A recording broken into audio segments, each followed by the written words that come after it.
Okay, so let's just get started with the writing task one. आज topic discuss करेंगे double diagrams. Double task one, जब हमारे task one में double diagrams होती हैं।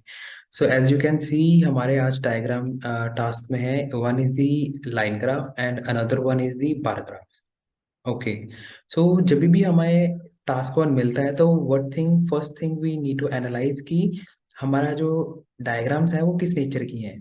अब जैसे ये अगर हम देख लें, ये है number of years we have been given, काफी ज्यादा साल दिए हुए हैं, तो दैट मीन्स कि ये हमारा डायनामिक चार्ट है। ओके, तो लाइन ग्राफ तो होता ही हमेशा डायनामिक है, and this one again is the dynamic chart. तो ये दोनों हमारे जो डायग्राम्स है वो डायनामिक चार्ट है। दैट मीन्स कि टाइम का ना डेटा के ऊपर बहुत ज्यादा इन्फ्लुएंस रहता है। तो will not get into too much deep कि डायनामिक कौन सा है, स्टैटिक कौन सा है, but for your information I define in the another lecture कि दोनों में डिफरेंसेस क्या हैं। But in this case just focus on, इसी टास्क के ऊपर हम लोग फोकस करते हैं। तो अब इसमें number of years we have been given 16 years. Line graph है, दैट मीन्स कि डायनामिक है। डायनामिक का पहचान ही यही है कि आपके पास 2 और मोर इयर्स गिवन होंगे। ठीक है, तो अब ये डबल डायग्राम है, तो इस केस में अब इसको एक्सप्लेन करना कैसे है। सो let's just get started with the writing the introduction part.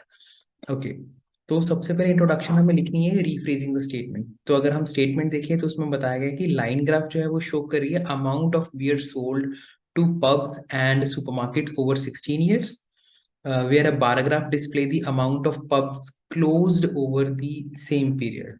तो डायग्राम एक बार देख लेते हैं। As you can see, barrels sold, so we have been given barrels line graph में। So barrel is actually unit to measure the quantity of beer. ठीक है, कि कितने बैरल सोल्ड हुई है बियर।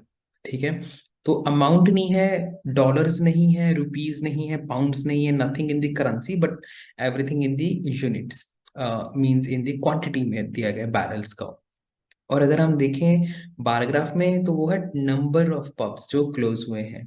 ठीक है, ओके, तो let's just get started with the writing the introduction. तो इस केस में जब हम इंट्रोडक्शन लिखेंगे, so we need to make sure कि जब हम इंट्रोडक्शन लिखनी है तो दोनों चीजों को हम लोग मेंशन करेंगे।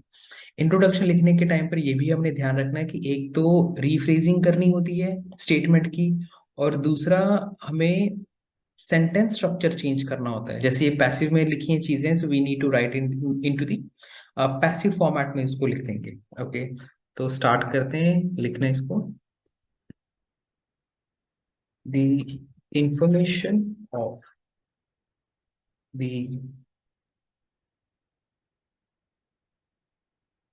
Quantity of beer sold to the pubs and supermarkets. अब इंट्रोडक्शन लिखनी है तो वो इलेबोरेटिव होनी चाहिए। हमारी स्टेटमेंट में लिखा हुआ है ओवर 16 ईयर, बट एग्जामिनर को डायग्राम ना देखनी पड़े, इस तरीके से हमें अपना टास्क वन को एक्सप्लेन करना है। तो इंट्रोडक्शन में हम लोग इलेबोरेटिव करके लिखेंगे। So the information of quantity of beer sold to the pubs and supermarkets from 2000 to 2016 is depicted by the line graph। अब दूसरी जो चीज है, दूसरा हमारे पास डायग्राम है बार ग्राफ, तो हम यहाँ पर लिखेंगे फर्दर मोर। ऐड करें डायग्राम में, एक दूसरी डायग्राम ऐड हो रही है, तो हम यहाँ पर लिखेंगे further more the data regarding the pubs which were, sorry, which were shut down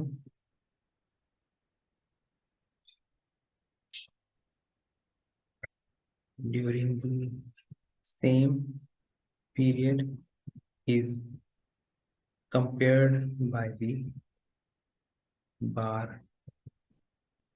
graph। तो ये हमने लिख दी हमारी इंट्रोडक्शन। ओके, तो ये इंट्रोडक्शन लिख दी, तो I will transfer this introduction to the another document also, ताकि at the end of the time we can find out that how many words that we have written. At least our requirement should be completed. Okay, so that is our introduction, and the second part of our task is now about writing the overall. तो overall के लिए पहले देख लेते हैं कि है क्या चीजें, एनालाइज करते हैं डायग्राम को. Okay, so if we can see, तो जो ब्लू लाइन है that is showing sales to the pubs, orange line sales to the supermarket. Okay, तो पब वाली अगर देखें तो स्लो डिक्रीज, फिर आगे फिर से डिक्रीज, फिर slow decrease and then again decrease. So we can see that there is a decreasing trend over here. Okay, और अगर हम टू द सुपरमार्केट देखें तो वो पहले इंक्रीज हुआ, फिर वेरी स्लो इंक्रीज है, फिर स्लो डिक्रीज है, फिर इंक्रीज है. So we can say that there are down ups, down up. So we can conclude it that कि इसमें हमें फ्लक्चुएशंस देखने को मिल रही हैं. ओके, तो ये हो गया हमारा इंक्रीज का, सॉरी डिक्रीज और डिक्रीजिंग ट्रेंड हो गया इसमें, और ये इसमें हो गया हमारा फ्लक्चुएटिंग ट्रेंड. ओके, तो ये यहाँ पर हम लोग करके देख लेते हैं, रफली लिख लेते हैं यहाँ पे. The same thing you can do in your exam also, वहां पर भी आप रफली अपने क्वेश्चन पेपर पे लिख सकते हो. और अगर हम देखें कि पब्स की कितने नंबर ऑफ पब्स क्लोज हुए हैं, तो उसमें भी देखें कि जो पब्स क्लोज हो रहे हैं उनके काउंट में भी स्लो डिक्रीज आ रहा है, वेरी स्लोली वो डिक्रीज हो रहे हैं. So very slow decrease. Okay, so लिखते हैं अभी ओवरऑल. ओवरऑल को लिखने के लिए कनेक्टर लगाया आपने ओवरऑल. तो लाइन ग्राफ हमारा शो कर रहा है beer sold to the pubs and supermarket. So will write, sorry, the quantity sold to pubs was showing declivity. declivity का मतलब होता है डाउनवर्ड ट्रेंड. में ब्रैकेट में लिख देता हूँ डाउनवर्ड ट्रेंड. तो ये दो वर्ड्स को मिलाकर एक वर्ड बना है declivity, semicolon. However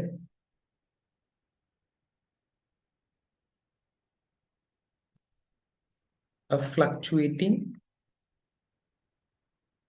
trend was followed by the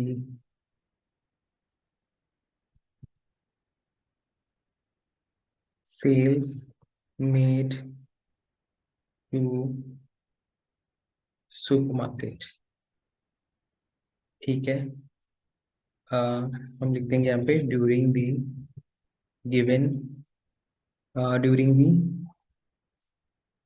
given time period. अब वो जो है नंबर ऑफ पब्स जो यूके में बंद हुए हैं उनका टाइम पीरियड भी सेम है, तो यहाँ पर हम लोग लिख सकते हैं मीन वाइल. मीन वाइल का मतलब होता है at the same time the number of pubs